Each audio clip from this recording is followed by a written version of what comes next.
Olá, sejam muito bem-vindos ao Da Hora desta sexta-feira. Hoje abordaremos diversos assuntos: política, economia, educação, saúde, segurança e muito mais. Você confere a partir de agora.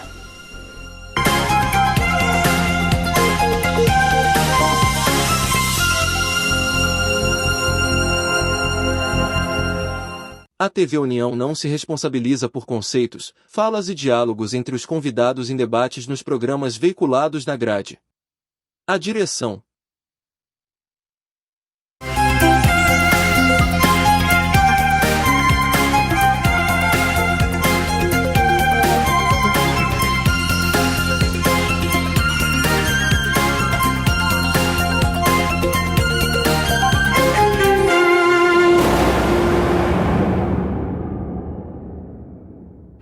É isso aí, sextou. E como toda sexta-feira, vamos fechar a semana com chave de ouro. Já estou aqui com os meus convidados. Luciano Casqueiro, seja bem-vindo. Obrigado, Rochelle. Feliz por estar nessa bancada com ele, o homem que mais fala a verdade para o povo cearense, João Mota.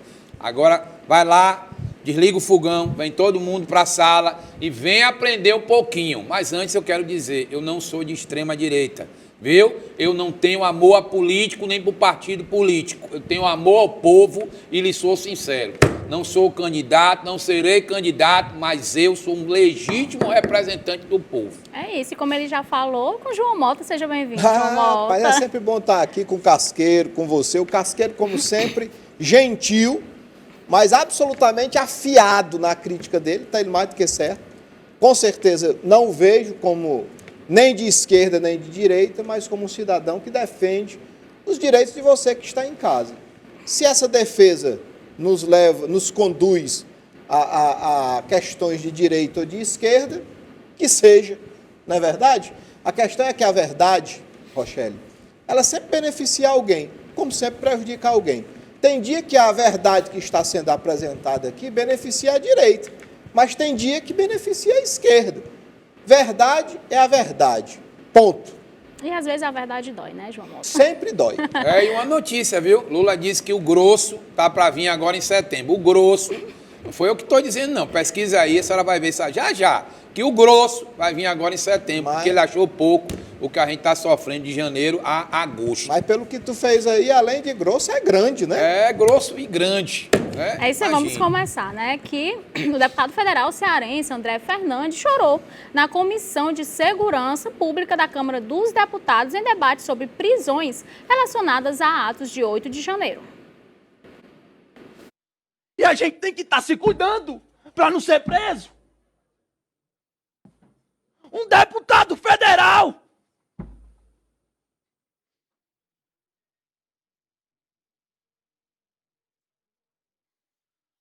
dói, senhor presidente. Essa sensação de potência. Não existe respeito. Não existe liberdade. E então, João Mota, você vê que ele está chorando com medo de ser preso, né? Não, na verdade ele está chorando por conta de uma situação que hoje existe no Brasil. Eu lhe pergunto, você pode me garantir que as nossas expressões, as nossas defesas, a maneira como nós fazemos as críticas aqui nessa bancada não vão nos gerar processos e, por consequência, até a prisão? Porque hoje o Supremo Tribunal Federal, os ministros do Supremo Tribunal Federal, não respeitam mais o Código de Processo Penal. Não existe isso. Não existe isso. Veja só, e aí eu não estou concordando com nenhum tipo de agressão que ninguém faça a ninguém. Mas o ministro Alexandre de Moraes, abre aspas, se diz agredido, fecha aspas, lá no aeroporto em Roma, e ele chega aqui, pega todo o aparato estatal, Polícia Federal, e coloca a serviço dele. É um abuso de autoridade. Qualquer cidadão de bem que seja agredido, faz o que no outro dia de manhã? Vai numa delegacia, faz um BO, faz uma denúncia, o Ministério Público vai participar disso, que é uma agressão, é um crime contra uma pessoa, e o processo vai caminhar. Não. O ministro do Supremo chegou, Ele mesmo denunciou, ele mesmo chamou a Polícia Federal, ele mesmo mandou ir na casa da pessoa, ele mesmo quebrou o sigilo bancário, fiscal, telefone do cabo que supostamente agrediu ele. Onde é que está o Estado democrático de direito? Onde é que estão os princípios da ampla defesa e do contraditório? Então, o deputado André Fernandes tem razão. E ele não está chorando, não é com medo de ser preso, não. Ele está chorando pela situação que está posta no país, que é uma situação perigosa. É uma situação perigosa. Lastimavelmente é o que nós temos para hoje, né? Ai, Casqueiro. Eu vou dar minha opinião sincera sobre isso. Primeiro, que até o crocodilo, quando ele vai atacar, ele chora. Eu não sou muito adepto a choro. Porque se o choro resolvesse, eu passava 24 horas do meu dia chorando. O discurso do André é um discurso que não comove o meu coração. Sou bem sincero, André, ele oscila, né? Ele oscila muito à direita, depois ele dá uma recuada. Para mim, o homem tem que manter uma linha, porque só criticar pelo criticar não resolve, mas eu vou endossar as palavras do João Mota. Nós vivemos num país que eu digo, todo dia que eu saio de casa, eu digo à minha mulher, minha filha, se prepare para levar café e cigarro, porque eu posso ser preso a qualquer momento. Porque eu tenho coragem de dizer o que eu penso sobre essa coja que toma conta do país. Porque é uma grande realidade. Eu não sei o que é que eu fiz dentro da faculdade, porque a matéria que eu mais gostava era direito penal e processo penal. Então, hoje, o que o João acabou de dizer aqui é uma grande realidade. O que é que acontece? O Alexandre de Moraes, ele é o delegado, ele é o promotor, ele é o juiz, ele condena, ele dá a sentença e ele faz o cumprimento da sentença. Então, o país hoje vive uma imoralidade. Agora, o que a gente tem que ter é ter postura, sabe, de olhar e dizer, abrir a boca, porque ele tem foro privilegiado. Mas o que ele não pode é ofender as pessoas. Mas ele tem que chegar aqui, como a TV União está dando essa oportunidade no programa da hora, e olhar e dizer para o povo a verdade. Está acontecendo isso e isso e isso no Brasil. Agora, ele foi acusado de ter feito parte do movimento de 8 de janeiro de 2023. Já tiraram a acusação dele. Então, essa coisa de chorar, patrão, com toda sinceridade, pode cair muito bonitinho para os seus eleitores. Para mim, a coisa é diferente. Para mim, a sua postura é de nariz em pé, olhando para frente e batendo nesses canalhas. Porque, meu irmão, você está aí, com quantos mil votos lhe colocaram aí? Você representa o povo do Ceará. Você tem que chegar e pedir dinheiro para o Lula para trazer para os municípios do Ceará. Se não lhe der, chega aí, bote a boca no mundo e diga, está aqui, eu fiz a solicitação para o município, para a saúde, para o transporte, para a ambulância, e não veio porque o governo Lula está perseguindo aqueles que são bolsonaristas. Essa é uma realidade. Então a gente tem que olhar, dizer ao deputado André Fernandes, que começou lá em Brasília, desde aqui nessa altura, e está, só descendo. Meu filho, tem que ser a mesma pessoa em todo canto que você vai. Porque você é deputado, seu papai é deputado estadual, está todo mundo em casa, está tudo tranquilo, todo mundo bem representado. Agora você está aí para representar o povo e não é para estar negócio de chorando, não. Eu aprendi uma coisa com a minha mãe.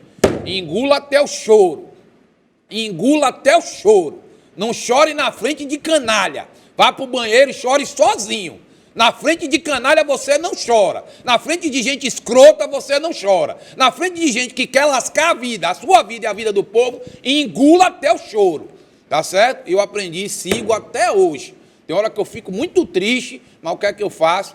Eu entro no meu carro, choro, peço discernimento a Deus para poder entender que eu preciso continuar forte. Que não é fácil não, viu? Não é fácil você fazer jornalismo num estado onde você tem que estar pisando em ovos. Não pode falar do prefeito, não pode falar da Câmara de Vereadores, não pode falar da Assembleia, não pode falar do governo. Eu não recebo dinheiro público e não tenho interesse de receber. E mesmo que eu recebesse, porque o correto era o quê? O governador chegar e dizer aqui quantos canais de televisão tem, quanto é o pessoal que é a mídia alternativa, está aqui. Não é para dar o dinheiro, é para divulgar o que o Estado faz de bom e nos dar a liberdade de cobrar o que tem que ser cobrado. É isso. Posso continuar, né, João Mota? Não, continuar. Eu concordo plenamente com o Casqueiro. Cada pessoa age da maneira como acho que deve agir. Acho também que o choro do André não é bom politicamente para ele, mas entendo porque é que ele está chorando. Agora satura, né? Até porque também entendo que as pessoas que estão presas por conta do dia 8 de janeiro lá em Brasília estão todas chorando. Estão sendo tratadas como bandidos da mais alta periculosidade. E não são. Não são. Mas é isso. o nosso Estado democrático de direito está absolutamente... Primeiro, eu acho que ele já papocou faz tempo. Mas, em uma visão um pouco mais conformada, eu acho que ele está em risco diariamente. É isso, e durante coletiva de imprensa, na última sexta-feira, o governador Elmano de Freitas afirmou que a partir de agosto, câmeras de monitoramento serão instaladas em tempo real para acompanhar servidores públicos e medir a qualidade no atendimento oferecido à população cearense. Elmano afirmou ainda que tem encarado as denúncias da ouvidoria como um alerta importante, como é o caso dos servidores que têm desviado suas condutas, não só no sistema prisional, mas em todas as categorias do funcionalismo público no governo do Ceará. A pergunta é, quando ele gastou até agora 10 milhões, quase 11 milhões de reais para passear de jatinho daqui para Brasília e brincar de helicóptero daqui ali para o Eusébio, ele desviou a função dele? Acredito que sim, né? Assim, eu sou favorável ao uso das câmeras, eu acho fundamental, acho que é importante, acho que ajuda não apenas aquele que está sendo atendido, como quem está atendendo, de responder por uma acusação leviana de algo que não aconteceu, mas eu lamento muito a postura do governador Elmano com relação a essa questão do uso indevido, criminoso, né, do dinheiro público.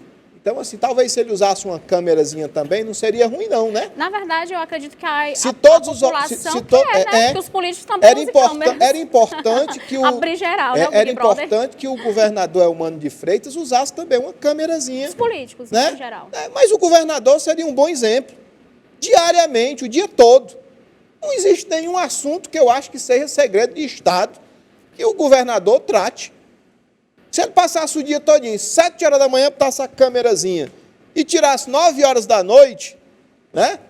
Eu acho que seria de bom tamanho, para se ver a necessidade realmente. Rapaz, precisa ir a Brasília, fazer o quê? Né? Eu acho que diminuiria bastante os gastos do governo.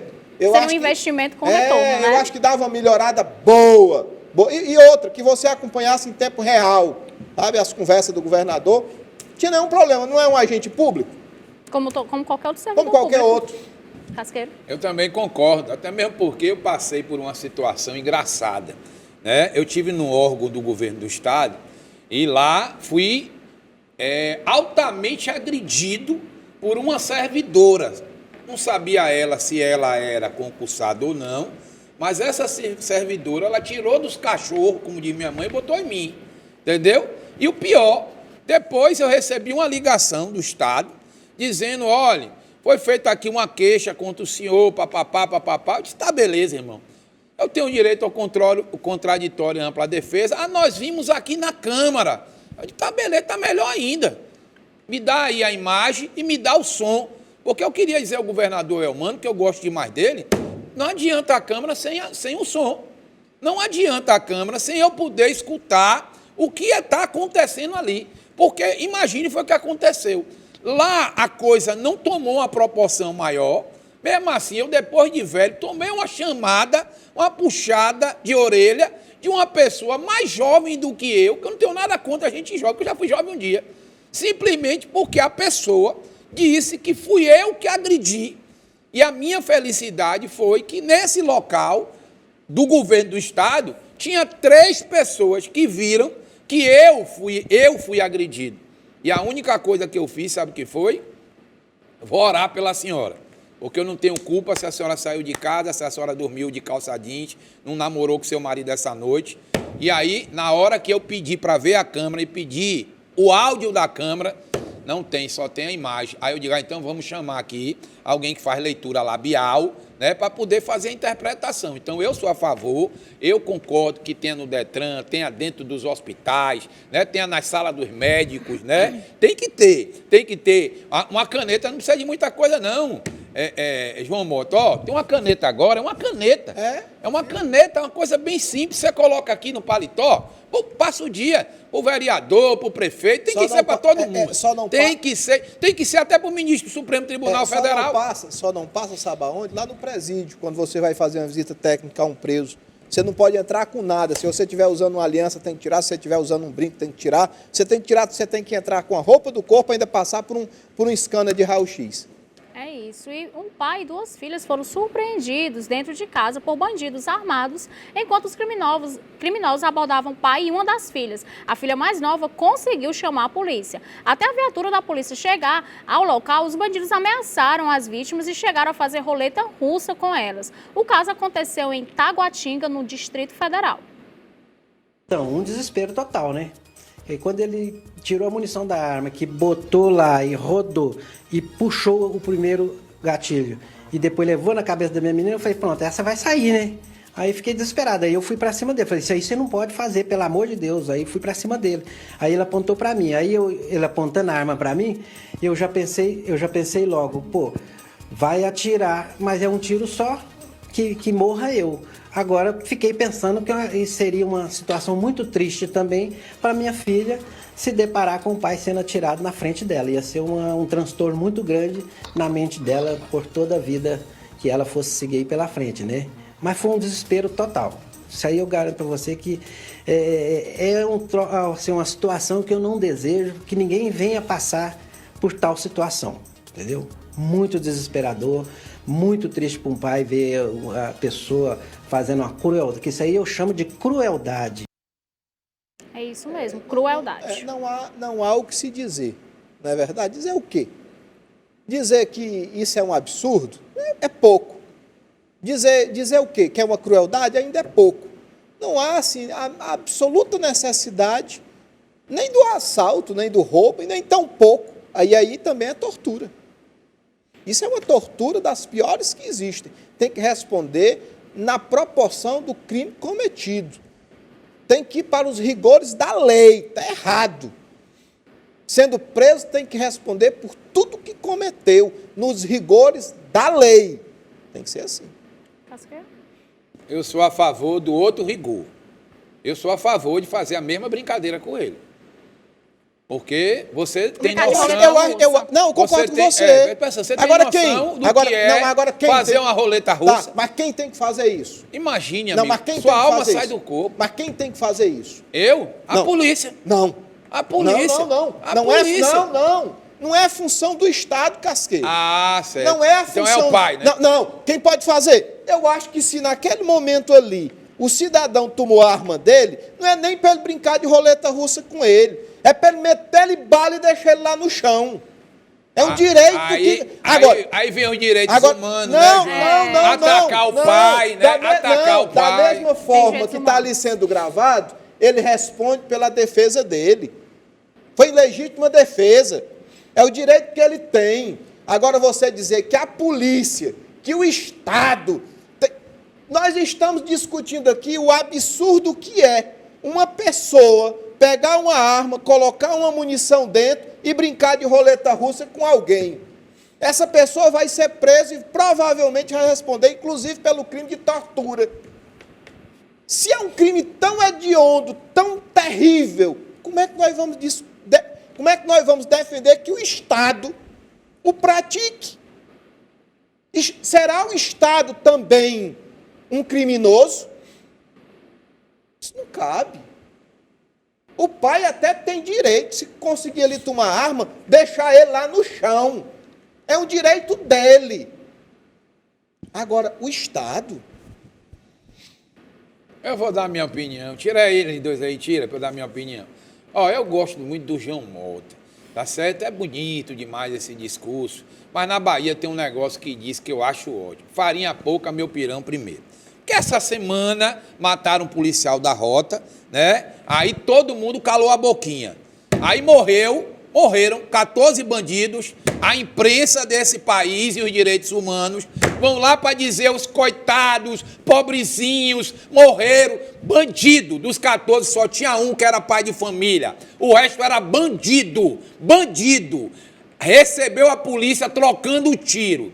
E para mim eu tenho aquela política, bandido bom não é bandido morto, bandido bom é bandido preso. Por quê? Porque na hora que ele morre, quem está lá para querer ser o rei vira 1000 vezes pior. O demônio entra e ele quer matar, esquartejar. Estamos falando para o povo a verdade. Agora eu como pai, se o cara tivesse feito isso com a minha filha, eu lhe digo com toda a sinceridade. Ele estava morto. Ele dormia e não acordava. Ele estava Agora, morto. se a polícia entra, atira e mata 2 pilantras desse, 2 bandidos desse, porque um cara desse não pode dizer que ele é filho de Deus. Porque o cara que sai para roubar, amigo, acredite, ele sai disposto sabendo que ele não volta, né? Quantas crianças pegam o celular e entregam o cara, pô, dá um tiro na cabeça?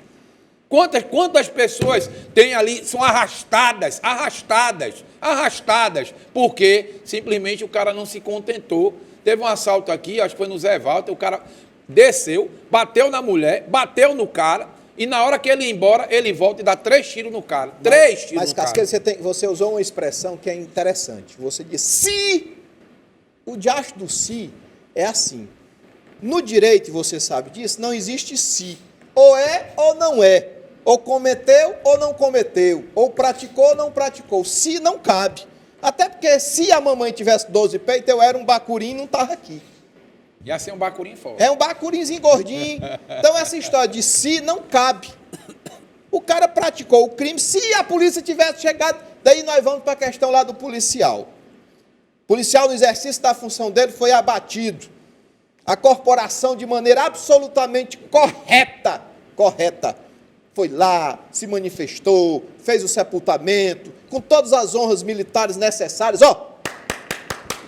foram lá para prender os bandidos que tinham praticado o crime lá na favela, perfeito, função da polícia militar. Mataram quantos? 14. No meio desses 14, um era um inocente. A pergunta é, Aí é que tá. valeu a pena matar um inocente, um pai de família, um cidadão que deixou mulher e filhos? Valeu a pena o policial militar ter morrido? Justifica? A pergunta é, quando existe uma máxima no direito que diz assim, eu prefiro 3 bandidos soltos do que um cidadão de bem preso. Valeu a pena matar o cidadão? Eu queria Compensou? saber, eu queria lhe devolver a pergunta. A pergunta é, compensou? Valeu a pena ter matado o policial? Não vale não. Veja, olha aí, peraí um minutinho. É porque existe uma coisa chamada... Agora você Nós temos falou, ali uma médica. Esse rapaz morreu, Nós temos ali uma médica. Deixou a mãe, deixou o pai, deixou um filho. Eu não vi, agora eu quero que você se retrate. Não. Eu não vi você dizer que eu amo você. Já tá aqui pro Tá certo? meu Eu não ouvi você dizer que o policial deixou uma mãe, deixou um filho, deixou uma mulher, que você sabe quanto tempo demora para ela receber a aposentadoria? sei. 6 meses. 6 meses. Se ela não tiver recurso, ela passa fome por 6 meses. Mas daí eu lhe o prazo mas daí eu lhe mínimo, pergunto mesmo ele sendo morto. Mas daí eu lhe faço uma pergunta. E lamentei a morte do policial. Agora, nesse exato instante. Você lamentou, mas esqueceu a família. Mas vamos lá. O policial está no exercício da função dele. E o bandido Não. O policial está no exercício da função dele. Sabe os riscos que está correndo. Sabe? Ele sai de casa todo dia, faz a oraçãozinha dele, sabendo que ele não sabe se volta. Ele está no risco da profissão dele. Profissão que ele escolheu para exercer. O cidadãozinho que estava lá na casa dele, que levou bala e que é inocente, é só um inocente. É só o que a doutora ali chamaria, num tratamento médico, de efeito colateral. Daí depois pergunto para a doutora que está ali, quando ela sentar aqui, doutora, me diga uma coisa, quando a pessoa tem uma doença, que a senhora prescreve um medicamento, que o efeito colateral é mais danoso do que o próprio resultado, vale a pena, doutora? Ela diz, vale. Então a nossa polícia padece hoje, de uma coisa chamada ciência, inteligência. Quanto foi que o governo do estado do Ceará gastou com Vamos sair um pouquinho lá do caso lá de Brasília. Quanto foi que o governo do estado do Ceará gastou com inteligência na nossa Polícia Civil João nesses Mota, últimos anos? Nós vamos debater em relação à inteligência, mas a gente vai ter que fazer um rápido intervalo. Voltamos já. Coração.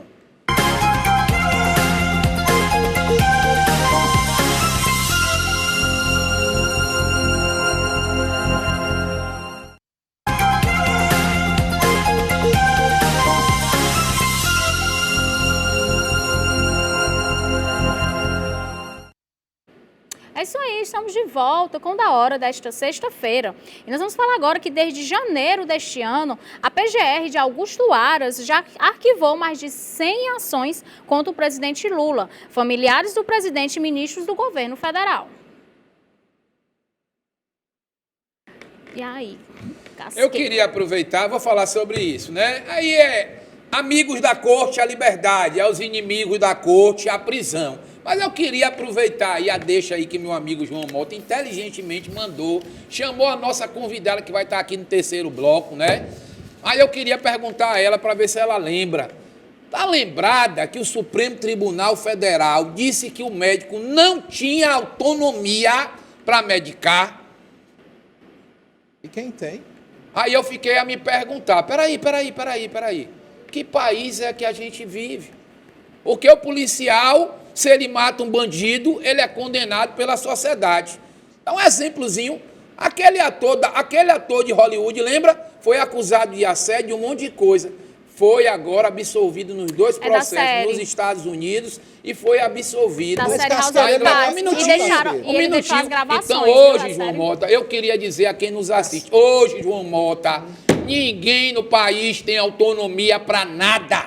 Nada. Porque se o Supremo Tribunal Federal botar a mão em cima e disser assim, vocês não vão trabalhar, vão ficar todo mundo em casa, como foi feito na pandemia. Fica em casa, a economia vê depois. Porque eu acho que o médico passa 5 anos estudando, passa a vida toda estudando, faz residência, e o médico perdeu a autonomia de medicar, né? É a mesma coisa que eu digo. O Estado, ele não pode estar do lado do bandido, nem também do lado do bandido que é policial. Mas é papel do Estado evitar a bandidagem. Como é que o Estado evita? Ah, é só com tecnologia? É só com câmera? Não.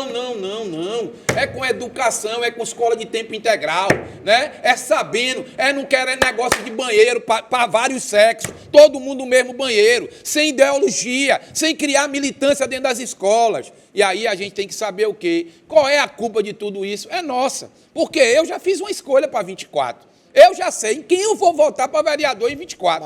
Mas aí é o quê? Você analisar o político que está aí. Não, mas Casqueira, é porque antes de passar para o próximo tema, é importante que a gente entenda o seguinte. Quando se investe em inteligência, evita-se essa ação do fígado, do intestino. Mataram o policial, reúne 30 viaturas, invade a comunidade, mete bala, mata os bandidos. Cara, isso é coisa do passado. Com inteligência, inteligência e um pouco de tino, você consegue prender o bandido que matou o policial, você consegue levá-lo a julgamento, você consegue condená-lo e você consegue prendê-lo. Sabe por quê? Porque na hora que você reúne um esquadrão completo, leva lá para dentro da comunidade, mete bala, maravilha, que coisa linda, matou o bandido, ó, parabéns. Mas daí morre um cidadão de bem no meio disso. E o cidadão de bem, o policial? Eu estou falando... Não, João, eu quero que discordar de você. Porque entenda, presta atenção. Eu quero saber, um minutinho. Você que é de comunidade, eu queria lhe fazer uma verdade. Eu queria lhe fazer uma pergunta da agora. Doença. Quando a senhora é mandada embora da sua casa, cadê alguém para lhe defender? Porque é o bandido que... Peraí um minutinho, João. Não vamos.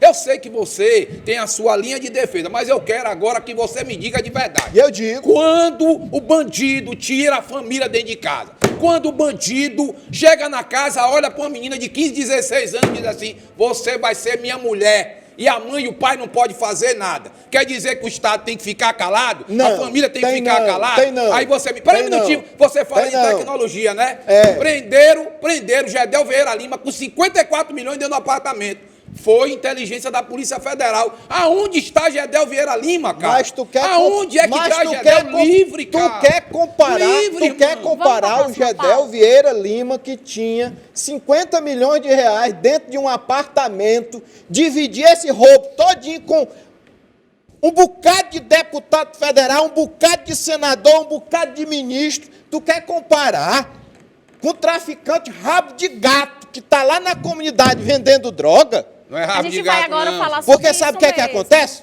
O traficante grande não está lá dentro da comunidade vendendo droga, não. Lá tem um rabo de gato E nós vamos falar vendendo sobre, droga. nós vamos falar sobre isso agora, a próxima E o pauta. vizinho dele, muitas vezes, Pronto. não é traficante e leva bala do mesmo jeito. Agora, antes Vamos disso aí, falar um pra minutinho, próxima. Rocha, só Inteligência. deixa, olha, um minutinho. Antes da gente dizer que a polícia matou esse rapaz inocente, vamos esperar sair a técnica da polícia que vai dizer da onde partiu a bala. Porque a coisa mais simples do mundo, né, é eu invadir uma comunidade, é eu atirar e a bala, muitas vezes, eu tenho um vídeo aí que circula, uma criança que morre, acusam a polícia e aí se descobre um ângulo que quem atirou foi o próprio traficante. Que responda. Pronto, Que responda pelo crime Agora que ali dentro não cometeu. tem ninguém bonzinho. Que ó. responda Não pelo tem crime ninguém que bonzinho. cometeu. Ó, O cara controla o gás de cozinha, o cara controla a internet. Dentro da o comunidade cara... não tem ninguém de bem. Então toca fogo em tudinho, mano. Peraí. Claro que tem gente bem. Aí O que eu tô tem. dizendo pra E você esse é o pessoal seguinte, merece quem é que e esse manda dentro pessoal- das comunidades, E esse pessoal João de Dória? bem merece morrer debaixo de bala. Claro que não. Sendo a E a bala é só da polícia? Sendo a bala vindo do tráfico. Mas você não pode dizer, João, que a bala veio da polícia. Sendo vai a pra bala próxima vindo do pauta. traficante ou sendo a bala vindo do vai pra policial. próxima O pauta. cidadão de bem que mora lá merece morrer? Aí precisa da intervenção do Estado, Não, pra ele não tomar precisa de tiro nem do bandido, nem da polícia. Precisa de inteligência.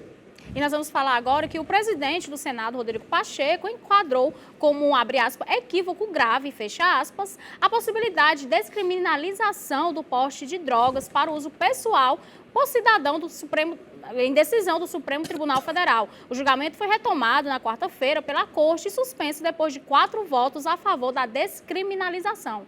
Pacheco, no entanto, destacou que cabe exclusivamente ao Congresso discutir a questão. O presidente do Senado sustenta que qualquer medida tomada pelo Judiciário não pode ser contrária à lei vigente. A gente está falando aí do tráfico, é uma pergunta que fica, vão comprar de quem essa droga, essa maconha? Eu não quero nem saber de quem é que vai comprar, não. Porque provavelmente do padre não é, provavelmente do pastor não é, provavelmente De não algum é. MEI. Não, deve ser da MEI, né? Vamos montar uma MEI. Mas não é essa a minha preocupação. A minha preocupação é que nós não temos tratamento, nem no estado do Ceará, nem no Brasil, para doenças simples.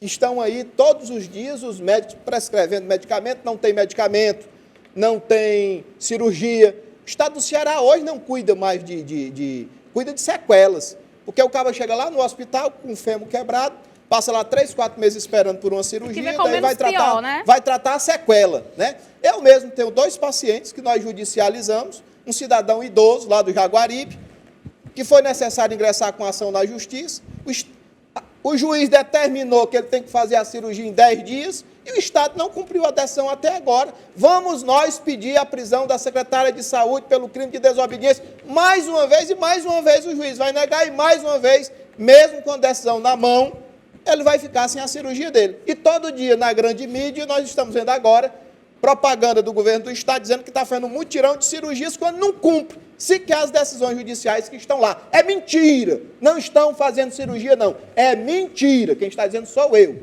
Tá certo? Daí, vou liberar o uso das drogas. A maconha. E esse pessoal vai fazer tratamento aonde? Quando tiver caído na sarjeta, morrendo.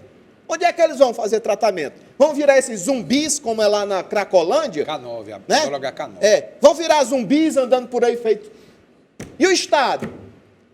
Olha, os ministros do Supremo Tribunal Federal, para evitar eles fecharem a emissora e me mandar prender hoje, eu vou chamá-los só de irresponsáveis, inconsequentes, desrespeitadores da Constituição O brasileira. que os pais acham, né, disso? Os pais, Eles não os pais de estão nem aí adolescentes. por que é que o pai acha, minha filha. Eles não querem saber o que é que o pai acha, não. Eles se acham deuses no Olimpo. Agora, até que enfim, o presidente do Senado Federal, Também gostei do posicionamento. acho que usou a cueca de outra pessoa e virou homem e resolveu dizer umas verdades para o Supremo Tribunal Federal. Né? Acho que virou homem e resolveu agir como presidente do Senado Federal. Ele teve um posicionamento realmente... Muito duro. Sim. Muito duro. E acho que o Supremo vai botar o pé no freio. Eu vou dar minha opinião sobre isso de verdade. Primeiro, se liberar maconha, a senhora vai ter que criar o kit para o seu filho sair de casa. A chave, a habilitação, né, a roupinha, o perfume e o cigarrinho de maconha. Ah, Casqueiro, eu sou contra. A maconha é o início, o caminho para outras drogas. Eu também sou contra, né? Eu também sou contra, porque vai aumentar ainda mais aquele traficante, pé de chinelo, borra-bota, né? Que meu amigo João Mota disse lá, porque tem o grandão que está na alta sociedade, né? Que está na alta sociedade. Está nas Assembleias Legislativas, estão no Congresso Nacional, estão nos ministérios, estão nos grandes órgãos, estão com o poder na mão, estão com a caneta na mão. Daí nós estamos aqui preocupados. A gente vai de uma favela, mete bala em todo mundo, mata um bocado de vagabundo, mas que maravilha! E no meio vai 1, 2, 3 cidadãos de bem. Eu não entendo isso, não. Um pouco de inteligência e um pouco de coragem evitaria bastante esse tipo de coisa. A inteligência e a coragem só para prender preto, pobre e Concordo, periférico. concordo. É porque a inteligência para prender político não existe nesse país. Agora mesmo você acabou de dizer, liberaram o Gedel. Não é só o Gedel, é o Sérgio Cabral, Sérgio Cabral, 450 o Pezão, anos, vai estar lá sendo homenageado o Lula, na escola de samba e o povo do Rio de Janeiro cantando o samba enredo. Mas e o vai Lula, quê? O Lula é outro.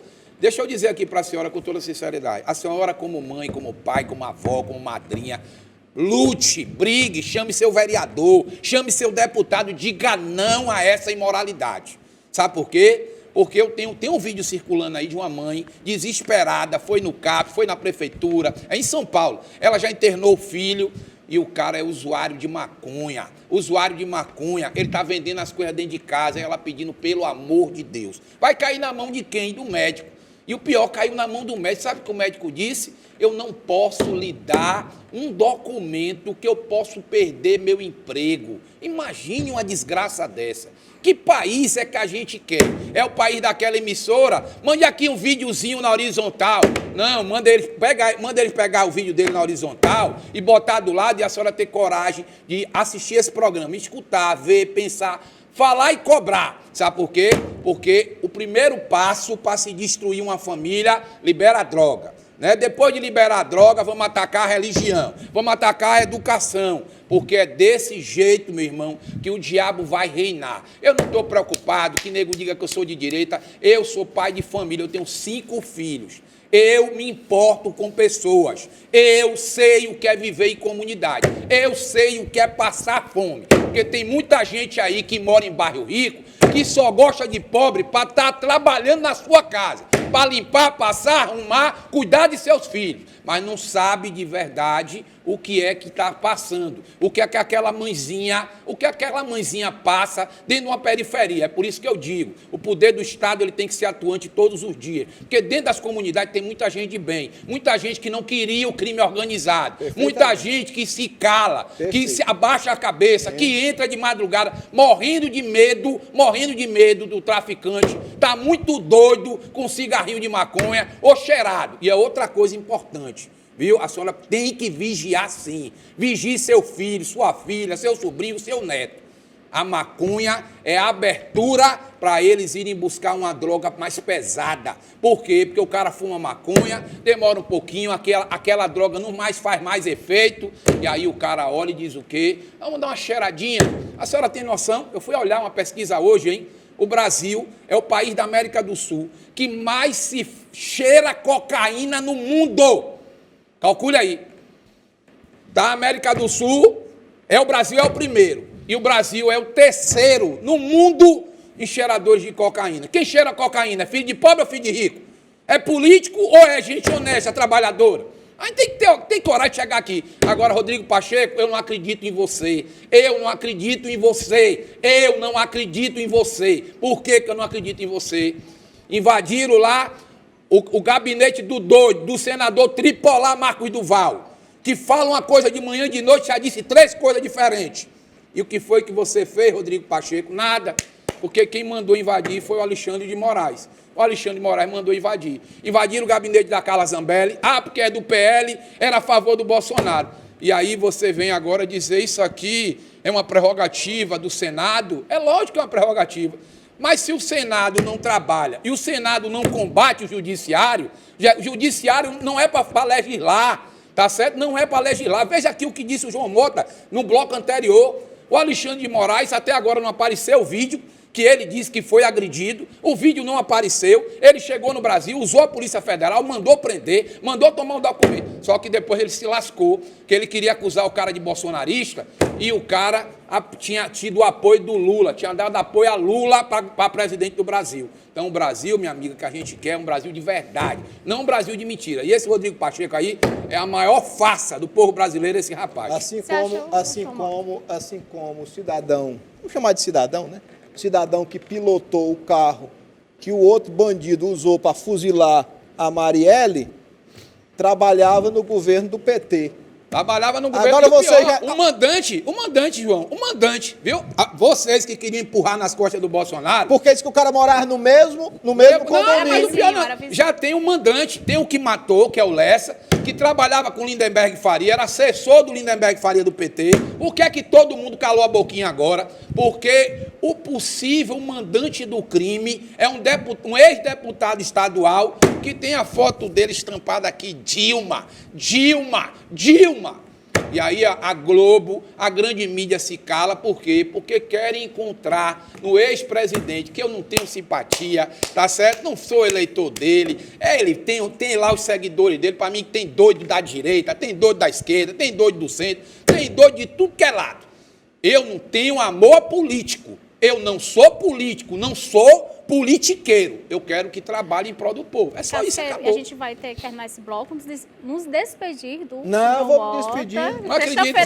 Vem pra cá uma pessoa muito mais centrada, profunda conhecedora da medicina, pessoa que está aí pleiteando algo que eu acho que será importante para a classe médica no estado do Ceará. Sim. Pessoal que trabalha, que se dedica, que se empenha. Tem lá os problemas também, mas eu acho que ela vai poder esclarecer e aclarar muito bem essa situação. Forte abraço a todos e, se Deus permitir, na próxima sexta-feira aqui novamente estarei. Se Deus quiser, João Mota. Um abraço a todos. Nós vamos para um rápido intervalo e já nós estamos de volta.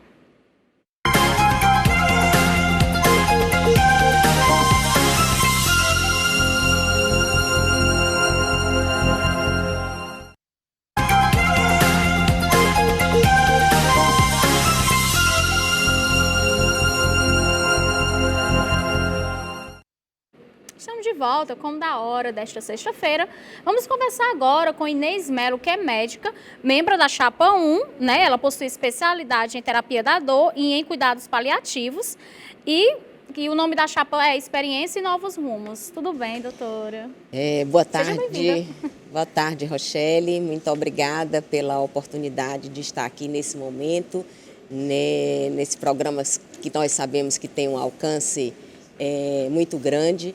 E aproveitamos a oportunidade para lembrar, para fazer o convite a todos os médicos cearenses, né? Nesse momento eu quero aqui apresentar, eu falo em nome da Chapa 1, que se chama Experiência e Novos Rumos, né? Porque nós entendemos que uma gestão de excelência se faz com a experiência daqueles que já conhecem as atividades conselhais, que são atividades extremamente complexas, atividades essas que estão sempre pautadas no que a lei determina enquanto função das atividades conselhais, né? E nós queremos trazer aqui a Chapa 1, né, como a oportunidade de fazer uma gestão de excelência. É isso. Fala um pouco sobre, né, como é que está sendo, quando vai ser os dias, como que vai funcionar a votação, se é online, se é presencial. Perfeito. Esse ano nós temos uma eleição que é totalmente diferente. Pela primeira vez, ela será online. Todos os médicos poderão votar do seu telefone celular, do seu tablet, do seu computador. Mas é importante também lembrar que as instalações, que a sede do Conselho Regional de Medicina do CREMEC, ela permanecerá aberta com mesários para aqueles colegas que tenham alguma dificuldade de votar pelo seu computador ou telefone, possa se dirigir ao Conselho e utilizar as instalações, os computadores lá para poder fazer o seu voto. É importante também lembrar que todos os médicos têm até o dia 7 de agosto para realizar a sua renovação, a atualização dos seus dados cadastrais. Poder, nesse momento, também fazer todas as pendências, né? Regularizar as pendências que possam existir. Somente após estar com tudo atualizado, sua situação cadastral regularizada, é que você poderá votar nos dias 14 e 15 de agosto. A eleição acontecerá de 8 da manhã até as 20 horas, né, no dia 14, e retorna no dia 15 também, no horário de 8 às 20 horas. É isso, deixar bem claro que precisa atualizar o cadastro, né, doutora, para poder votar, não é isso? Exatamente. E como é que faz essa atualização? É no site? Perfeito. Você entra diretamente no site do Conselho Regional de Medicina, do CREMEC, tem todo um passo a passo do CRM virtual, onde você vai colocar o número do seu conselho, o seu CPF, e a partir daí você vai atualizando os seus dados. Repito, em caso de alguma dificuldade, se dirija ao CREMEC, que lá você terá os servidores, inclusive eles trabalharão esse final de semana, fazendo uma força-tarefa para que todos os médicos tenham a oportunidade de atualizar esses dados e assim poder votar no dia 14 e 15 de agosto. E explica para a gente o nome da chapa, Experiência e Novos Rumos. Perfeito. A chapa 1, ela se coloca como uma proposta de renovação de 50%. Ou seja, o corpo de conselheiros ele é formado por 40 candidatos. E nós entendemos que é importante trazer a experiência daqueles que estão lá há algum tempo aprendendo a realizar essas atividades e assim elas possam ensinar os 20 novos candidatos que estão entrando, que nós chamamos de novos rumos, que vêm para aprender essas atividades, poder oxigenar, como nós falamos sempre. Não existe curso de como você aprender a realizar as atividades conselhais. Então, é nessa vivência, é no dia a dia, com aquele que já tem o conhecimento das atividades como fiscalização, elaboração de pareceres, recomendações, resoluções, de fiscalização, ou seja, são muitas atividades específicas que cada conselheiro vai aprender, vai ensinar, né? É a experiência daquele que está com o novo que está entrando. Então, é importante, a gente acredita que essa transição, né, deve ser feita e assegura uma gestão de excelência para os próximos anos.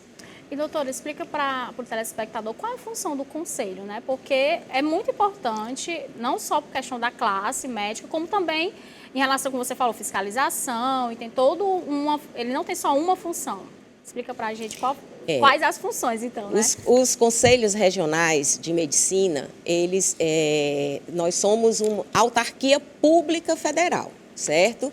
No entanto, como autarquia pública federal, nós temos o que nós chamamos de autonomia financeira, porque os conselhos são mantidos pelas anuidades dos médicos, que são as pessoas físicas, e as anuidades das empresas de saúde que se cadastram no conselho.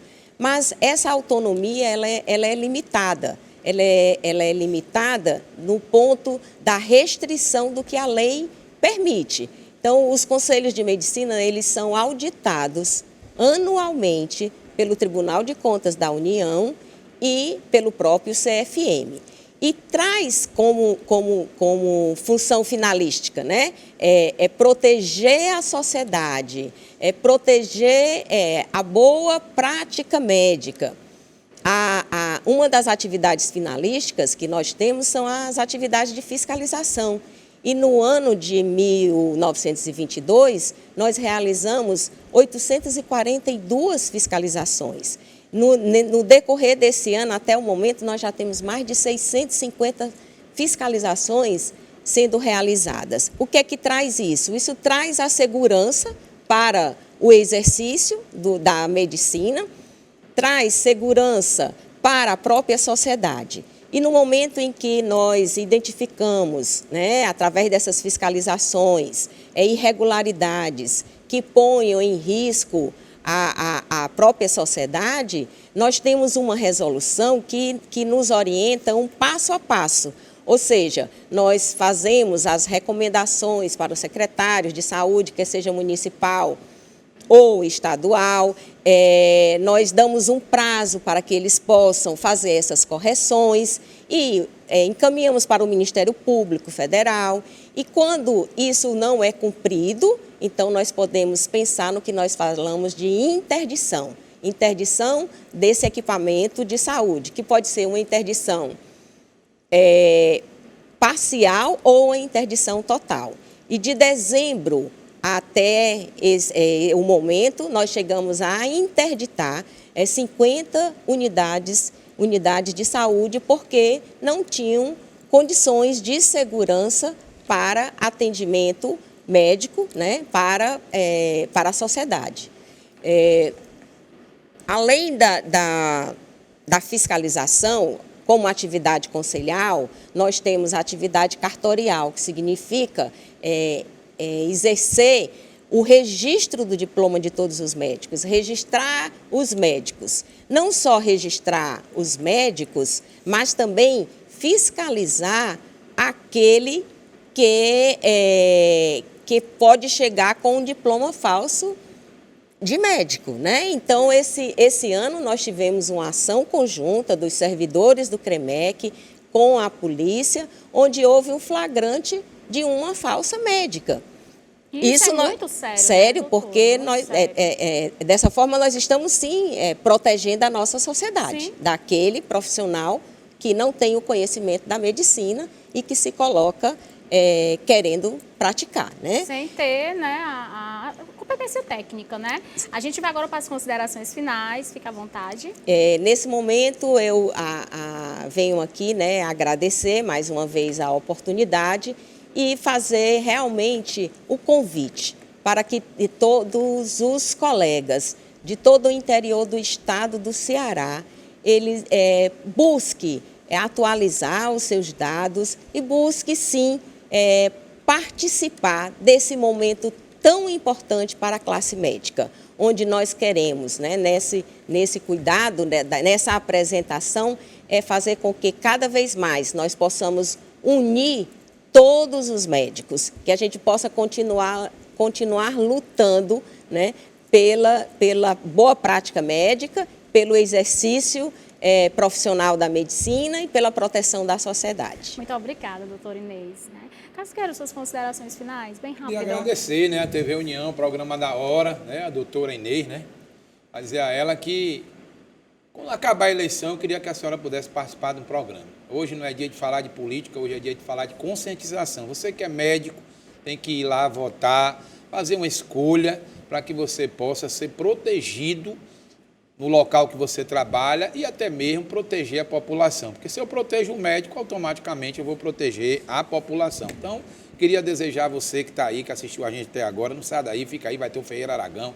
Depois tem o futebol, né? Mas eu vou mandar aí uma sequência de beijos e abraços. A gente vai bem rapidinho, a gente tem alô para mandar, vamos mandar aqui para o Francisco de Modubi, Marli da Praia de Iracema, o Paiva de Messejana, Socorro da Praia de Iracema, Eugênio do Modubi e Carlos Augusto da Calcaia. Casqueira, a partir do Ali Júnior. Um beijo aí, porque ela falou, agora eu vou falar outra, hein? O Ali do José de Alencar, o Carlos e a Adriana da Vila Peri, um abraço aí para vocês, a Dulce Leide do Pan-Americano, o Ramundo Maia do Palpina, Socorro e o Josafá e o Paulo Azevedo, hein? Inês Melo, tá aqui, que é a doutora que está aqui abrilhantando ainda mais esse programa da TV União. Um alô para todos vocês, quero desejar um ótimo final de semana e dizer que nos encontramos aqui na segunda-feira, nesse mesmo horário, a partir do meio-dia e reprise às 18h30. Você fica agora com o programa Ferreira Aragão e logo após Esporte União.